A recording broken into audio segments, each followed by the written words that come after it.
kökünü alamsan yıldızını mı?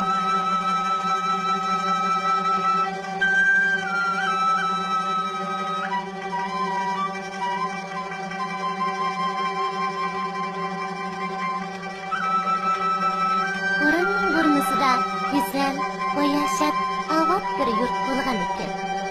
Bu yurtda insonlar bilan hayvonlar inoq, ijil do'stlik etishir. Shularning ichida bir dehqon bilan bir eyiq yaqin do'stlardan ekan.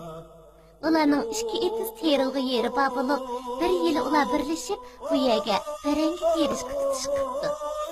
Lekin eyiqchaq o'rindiq bo'lg'achqa hamma ishni dehqon o'zi qilib tugitibdi. Hash-pash deguncha parangilar pishib, uni yig'ib oladigan vaqtni keldi. Dehqon bilan eyiq bu parangilarni yig'ib olish uchun etis beshiga jam bo'ldi. Bu chaqda dehqon eyiqdan so'rabdi. Eyiq do'stim, parangilarmi pishib ketibdi. Amdiki gap parangilarni bo'lishib olishdi qoldi. Aytqancha, bu parangilarni qandoq bo'lishsak bo'la? Birimiz bir etizni, yana birimiz yana bir etizni oladigan bo'lib bo'lishamdiq yoki ustidagi ko'kini birimiz, ostidagi yiltizini birimiz oladigan bo'lib bo'lishamdiq. Agar bir etizdan bo'lishsak, parangi bir etizni ko'p, bir etizni ozroq bo'lib qolsa, men ziyon tortib qolg'dakman.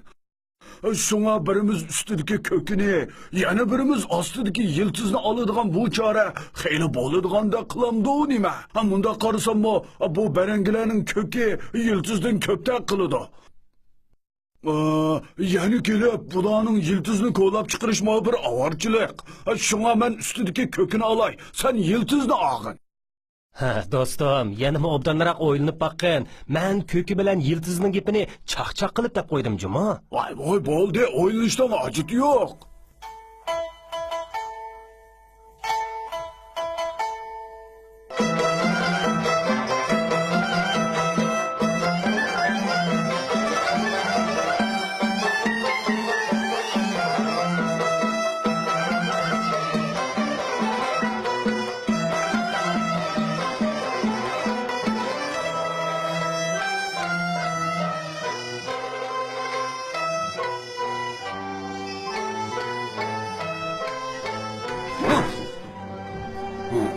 Men ziyon tortibman emasmi? Bu parangi deganning ko'kini qat'iy yegili bo'lmaydi ekan-ku. Asli ilishq tegishli yeri yiltizgan emasmi? Xap, kelar qitim usul bo'lishgan chog'da cho'qim yiltizni olaman. Shunday qilib, bu qitimqi parangi bo'lish ishida eyiq ziyon tortibdi. Gerçi dehqon necha kundan keyin eyiq tegishli parangini olib chiqib bergan bo'lsa-mu, eyiq o'zining ahmoqlik qilganligidan kelar qitim cho'qim yiltizni olaman degan niyat yuribdi.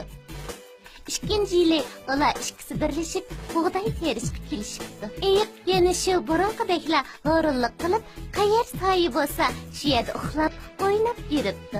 Hamma japoni dehqon tortib, bug'doyni terib chiqibdi. Bug'doylar rosa pishib, o'rma vaqtimi yetib ketdi. Ikki do'st bug'doylarni o'rib olish uchun yana etiz beshiga jam bo'lishibdi. Bu chaqda dehqon eyiqdan so'rabdi. Bu qitim bu bug'doylarni qandoq bo'lishimiz? Yana oldingi yildagidek bo'lishamdiq ya. Yo'q. Bu qitim men yiltizni olaman, sen ko'kini olgin.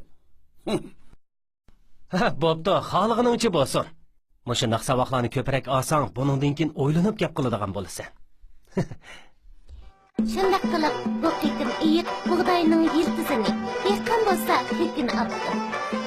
Dehqon nurg'un bug'doylarni o'rib, xamanni ip qo'ygandan keyin yog'chaq bilan un tartib, temir yug'urib, nezlik nonlarni pishirib yetdi. Dal mushu chaqdala eyiq o'zining aql ishlatmay gap qilganligidan shunday oqibat qilganligini bilib yetdi. Shundan keyin har qanday ishga astoydil muomala qiladigan ham o'rinli qilmaydigan bo'ldi.